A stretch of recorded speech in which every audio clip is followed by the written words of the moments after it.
Guys, today we're going to start talking about physical science. We're going to first discuss something called the atom. An atom is a very, very small particle that you can only see with a microscope, but it is made up of three different parts. So here we have a diagram of an atom. It does have three parts, and I color-coded them so we can see them a little bit better.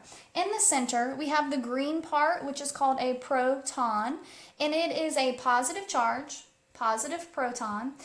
Next to those in the center, mixed in, are the neutrons, and those have a no charge, or you could say a neutral charge.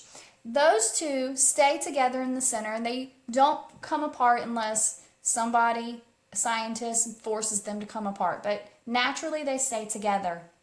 So then, these black ones that are orbiting around, they're like spiraling around, are called the electrons, and those have a negative charge.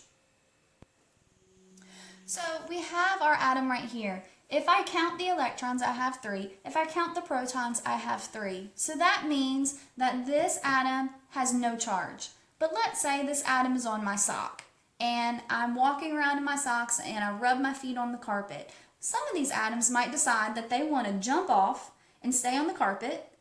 And then what happens when I go and touch something metal like a doorknob? We get shocked. So when that happens, electrons are trying to jump back on the atoms that are on my sock to make it no charge again. And that's what creates static electricity. For today's activity, we are going to create static electricity. And you only need 2 things. We need a balloon and a piece of paper. So first thing we're going to do is we're going to blow up the balloon.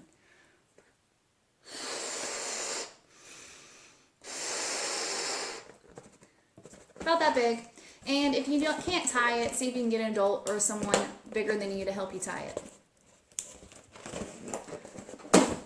So I have my balloon. Set that to the side. Try not to let it float away. Then we're going to take our piece of paper and we're just going to rip it into little pieces of almost like confetti size pieces of paper. And as you can tell, I'm not being neat about it because it doesn't matter. Alright, after you get a good amount, let's see if I can readjust this. Can you see? Okay, after you get a decent amount of paper, pile them up in the middle on a flat surface. Then you're going to take your balloon and you're going to rub it on your head. Then, when your hair's crazy, you're going to put the balloon over the paper and watch those electrons jump from atom to atom, from the paper to the balloon. You can do it again. There they go again. That is static electricity. Bye.